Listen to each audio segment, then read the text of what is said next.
ما شاء الله لا حول ولا قوة إلا بالله العلي العظيم. أعوذ بالله السميع العليم من الشيطان اللعين الرجيم. بسم الله الرحمن الرحيم. الحمد لله رب العالمين. الصلاة والسلام على أشرف الأولين والآخرين خاتم النبيين شفيع المذنبين رحمة للعالمين الملقب طه وياسين مولانا مولا الثقلين سيد الكونين إمام القبلتين جد الحسن والحسين أبي القاسم محمد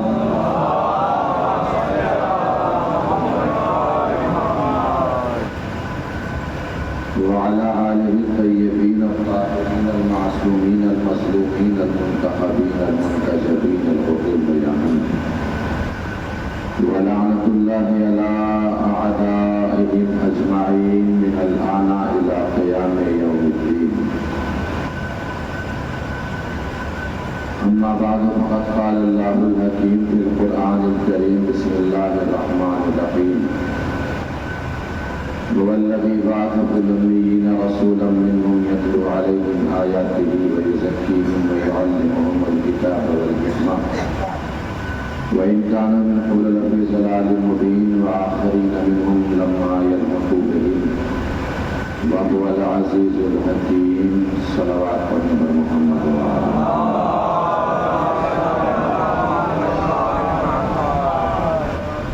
مل کے ایک اور بار آواز بلند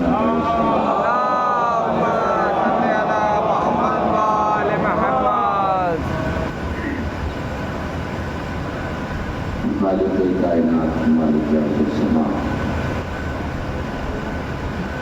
سورہ مبارکہ کریمہ کی سایہ کریمہ اپنے رسول کے بعثت کی وجہ اور سبب بتا رہا ہے. یہاں بعثت کی وجہ اور سبب بتایا ہے اور ایک حدیث قدسی میں پروردگار عالم نے رسول کی خلقت کی وجہ اور سبب بتائی. کنت کنزا مخفیا فاحببت ان اعرف فخلقت الخلق. پروردگار عالم نے کہا کہ میں ایک چھپا ہوا خزانہ تھا. جب میں نے چاہا کہ میں پہچانا جاؤں تو میں نے ایک خلق کو پیدا کیا. میں نے نور محمد کو پیدا کیا. انشاءاللہ یہ جو مجالس آپ کے حضور پڑھنے کا شرف حاصل ہوگا ان میں زندگانی پیغمبر اکرم صلی اللہ علیہ وآلہ وسلم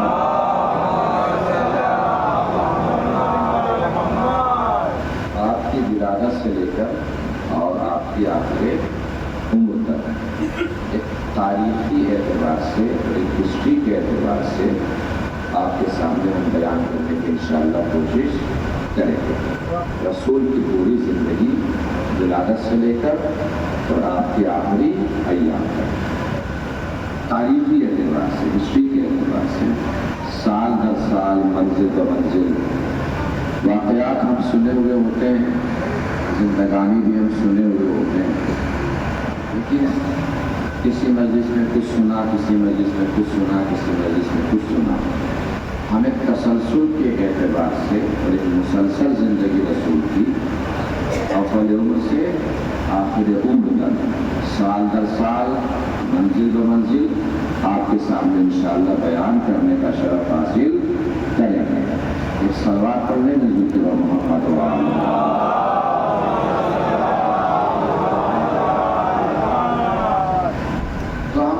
کی زندگی وہاں سے شروع کرتے ہیں جہاں پروردگار عالم نے بیان فرمائی. پروردگار عالم نے کیا بیان فرمایا؟ کنت کنزا مخفیا فاحببت ان اعرف فخلقت الخلق. میں ایک چھپا ہوا خزانہ تھا. جب میں نے چاہا کہ میں پہچانا چاہوں تو میں نے ایک خلق کو پیدا کیا, نور محمد کو پیدا کیا. تواریخ میں علماء نے اس وقت کا منظر نامہ پورا تحریر فرمایا کہ رسول کا نور کیسے وجود میں آیا، رسول کے نور کی تخلیق کیسے ہوئی؟ تو علماء نے بیان فرمایا کان اللہ ولا شیء معه فأفضل ما خلق الله نور حبیبہ محمد صلی اللہ علیہ وآلہ وسلم قبل خلق الماء والعرش والکرسی والجنت والنار واللوح والقلم والآدم والحوا، کچھ بھی نہ تھا، بس اللہ تھا۔ اللہ نے سب سے پہلے اپنے حبیب کے نور کو پیدا کیا، اپنے حبیب کے نور کو خلق کیا، اپنے رسول کے نور کو خلق کیا۔ کیسے خلق کیا؟ کس طریقے سے خلق کیا؟ کس طریقے سے پیدا کیا؟ کیا حالات تھے؟ کیا کیفیات تھی؟ کب پیدا کیا؟ یہ کسی نے نہیں بتایا کہ کب پیدا کیا، اس لیے کہ جب تو کب بھی نہ تھا تب رسول تھے، جب کب بھی نہ تھا تب رسول تھے، اس لیے کہ کب کا تعلق زمانے سے ہے، زمانہ بعد میں آیا ہے، نبی پہلے بنا ہے۔ کس جگہ پیدا کیا یہ بھی نہیں بتایا، اس لیے کہ جگہ بھی نہیں تھی تب رسول تھے۔ اللہ نے پیدا کر دیا، اللہ نے اپنے حبیب کے نور کی تخلیق فرما دی۔ اللہ نے جو اپنے حبیب کے نور کی تخلیق فرمائی، اس کے بعد اپنے حبیب کے نور ہی سے 12 حجابات بنائے، اور اللہ نے اپنے حبیب کے نور سے کہا ان حجابات میں داخل ہو جاؤ۔ 12 حجابات، رسول کا نور پہلے حجاب میں 12,000 سال رہا، دوسرے حجاب میں 11,000 سال رہا، تیسرے حجاب میں 10,000 سال رہا، چوتھے حجاب میں 9,000 سال رہا۔ جب حجابات کا سلسلہ تمام ہوا تو پروردگار عالم نے اپنے حبیبی کے نور سے 20 دریا بنائے، نور کے دریا، اور اللہ نے اپنے حبیب کے نور کو ان دریاؤں میں نازل ہونے کا حکم دیا۔ اللہ کے رسول کا نور ان دریاؤں میں نازل ہوا، پہلے دریا میں 20,000 سال رہا، دوسرے دریا میں 19,000 سال رہا، تیسرے دریا میں 18,000 سال رہا، چوتھے دریا میں 17,000 سال رہا۔ اسی طریقے سے جب رسول کا نور 20ویں دریا سے باہر نکلا تو خوف خدا کی وجہ سے نبی کے نور کے اوپر پسینے کے قطرے جاری ہوئے، جن کی تعداد 1,23,999 تھی۔ اللہ نے سوچا میرے رسول کے بدن کے پہلے قطرے ہیں، کہیں بیکار نہ ہو جائے، اللہ نے ہر قطرے سے ایک نبی بنا دیا، ہر قطرے سے اللہ نے ایک نبی بنا دیا۔ آپ نے شاید توجہ نہیں فرمائی، کیا ہے رسول کی عظمت، کیا ہے رسول کی بلندی، کیا ہے رسول کی منزلت، کیا ہے رسول کا وقار، کیا ہے رسول کا معیار۔ ارے سوچو تو صحیح، جس کے بدن کے پسینے کے قطرے کو نبی کہتے ہیں، وہ علی کیا ہوگا جو محمد کا لہو ہے۔ ایک سلام ہے حضور کے پر محمد کا آگے محمد۔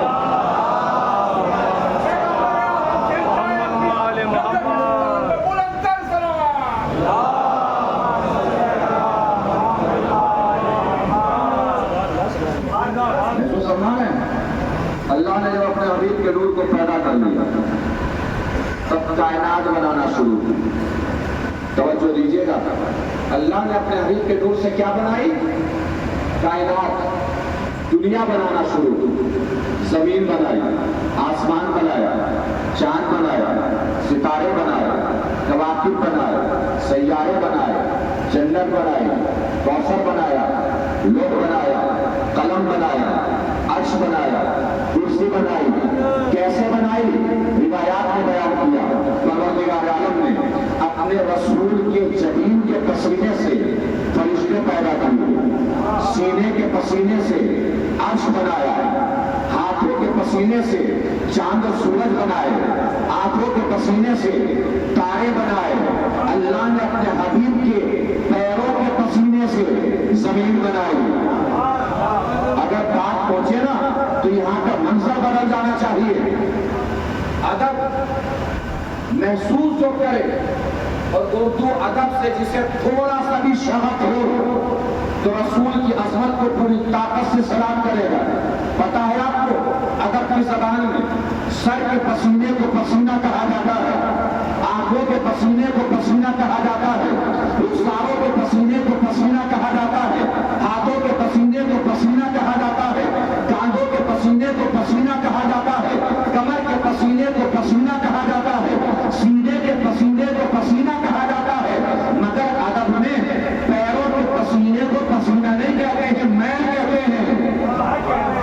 جہاں جہاں تک بھی میری نگاہ جا رہی ہو، جہاں جہاں تک جو بیٹھا ہو، جس جس کے دل میں رسول کی جتنی عظمت چل رہا ہے اتنی طاقت سے رسول کی عظمت کو سلام کرے گا اگر تصویریں پہنچانے میں کامیاب ہو جاؤ۔ پیروں کے پسینے کو پسینہ نہیں کہتے، کیا کہتے ہیں؟ کیا کہتے ہیں؟ میل کہتے ہیں۔ اس کا مطلب اللہ نے زمین کو پیدا کیا ہے رسول کی پیروں کی میل سے، رسول کے پیروں کی میل سے، رسول کے پیروں کی میل سے۔ اسی رسول کے پیروں کی میل سے بنی ہوئی زمین میں دانا جاتا ہے، اندر سے گیہوں نکلتا ہے، گیہوں چکی پہ جاتا ہے، وہاں پہ آٹا پستا ہے، آٹا پس کے چولہے پہ جاتا ہے، روٹی پکائی جاتی ہے۔ غیرت نہیں آتی، شرم نہیں آتی، حیا نہیں آتی، پوری زندگی رسول کے پیروں کی میل کھاتے ہو، پھر بھی کہتے ہو رسول ہم جیسا۔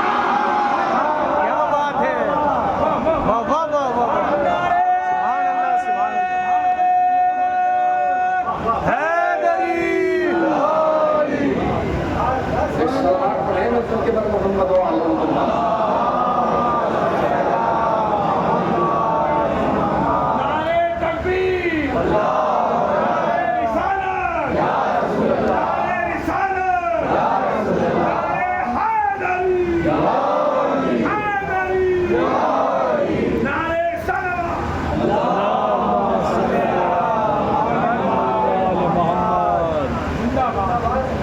محمد فرمائے نا، وہ لیجیے کائنات بنائی، اس کے بعد اللہ نے زمین بسائی، کائنات سجائی۔ کیسے بسائی زمین پروردگار عالم نے؟ 7 دور ہیں۔ کتنے؟ 7 دور، 50,000 سال کی 7 دور ہیں زمین بسانے کے۔ پہلے دور میں پروردگار عالم نے زمین پر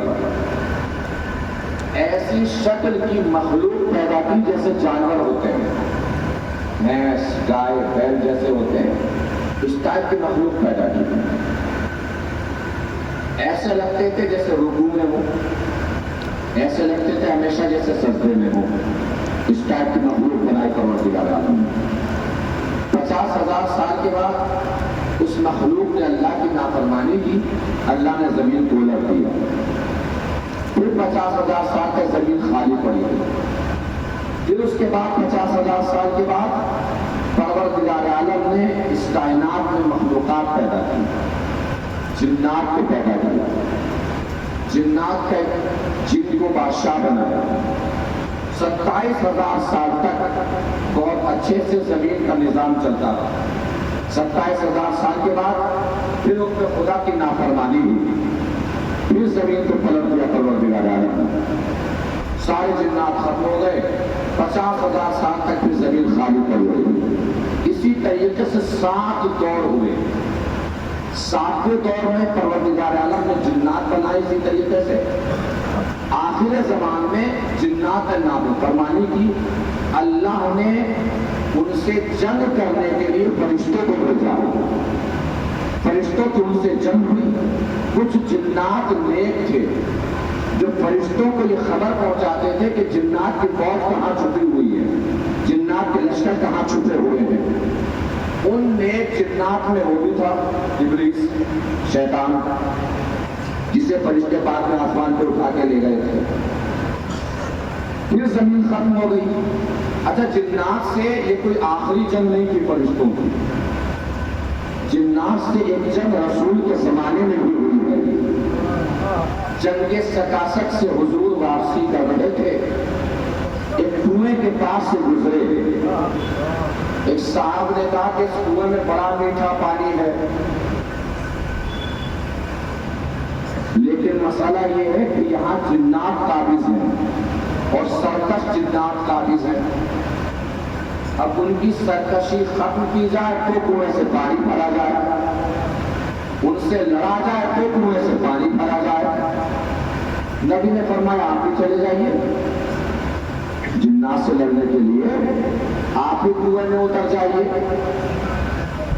صاحب نے کہا جی میں جی آپ، ارے سرکار میں تو دکھنے والی مخلوق سے نہیں ڈرتا، وہ تو نہ دکھنے والی مخلوق ہے، اتر جائیے کنویں میں.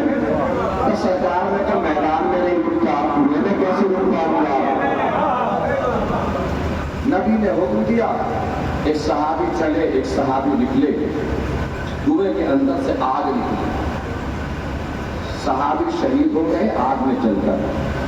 جبرائیل امین تشریف لے آئے، محسوس کیجیے گا نزاکت، اور آ کے فرمایا کہ سرکار بعد میں بھی علی ہی کو بھیجنا ہے تو بہتر ہو کہ پہلے بھی بھیج لیجیے.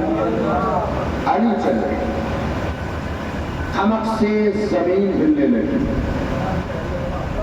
بادل سمٹنے لگے، گرج پیدا ہونے لگی، بجلی چمکنے لگی.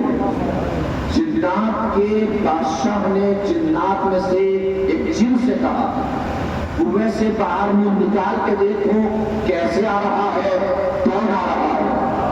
کنویں سے باہر اس نے منہ نکالا، بتانا شروع کیا، یہ جو آ رہا ہے نا، لگ رہا ہے زمین کے سارے ذرے اس کے پیروں میں سمٹ رہے ہو، آسمان کی کنارے کھنچ رہے ہو، بادل کا ہجوم ٹھہر گیا ہو. بادشاہ نے چیخ کے کہا یہ نبی کا وسیع علی آ رہا ہے. مولا کائنات کنویں کے پشتے پہ آ کے بیٹھے، اندر ڈول ڈالی، نزاکت محسوس کیجیے گا، اندر کیا ڈالی؟ ڈول ڈالی. ڈول پھینک دی گئی باہر، اندر سے آواز آئی کہ پانی بھرنا ہو تو اندر آؤ. کیا آواز آئی؟ پانی لینا ہے تو اندر آؤ. مولا نے فرمایا باہر ہوں تب پانی لینا ہے، اندر آؤں گا تو پھر پانی نہیں سارا کنواں چاہیے. مولا کائنات پٹے کی طریقے سے رسی کو باندھ کے کنویں میں اتر گیا اور اندر جا کے رسی اپنی کاٹ دی. اب جنہوں نے رسی پکڑی ہوئی تھی وہ بھاگے نبی کی طرف، یا نبی اللہ علی تو گئے. نبی نے مسکرا کے فرمایا کہ مجھے ابھی جبرائیل نے خبر دی ہے کہ علی نے ذوالفقار کھینچی ہے، جنات کے اوپر حملہ آور ہو گئے.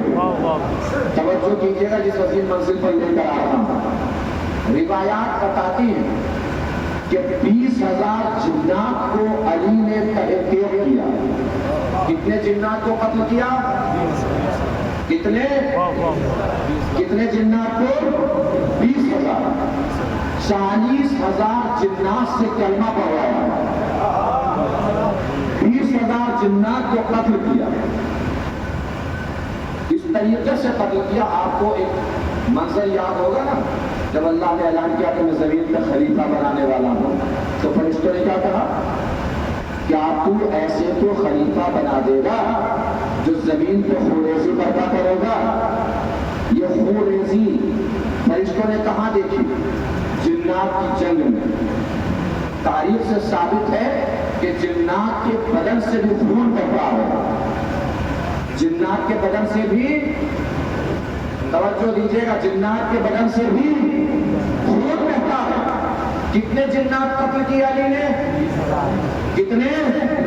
20,000. باہر نکل کے جب کنویں میں ڈول ڈالی کا پانی بھرو، اب جو ڈول واپس ہوئی تو اس کے اندر سے پانی آیا. مار کے کس کو آئے تھے؟ جنات کو. کیا بہا کنویں میں؟ کیا بہا؟ خون بہا. تو ڈول میں شعور اور عقل کے مطابق کیا آنا چاہیے تھا؟ خون آنا چاہیے تھا نا. کنویں میں تو خون ہوگا. جب 20,000 جنات دوبارہ ہے تو کیا آنا چاہیے؟ خون. لیکن جب علی نے ڈول ڈالی تو اندر سے پانی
کائنات بساری پروردگار عالم.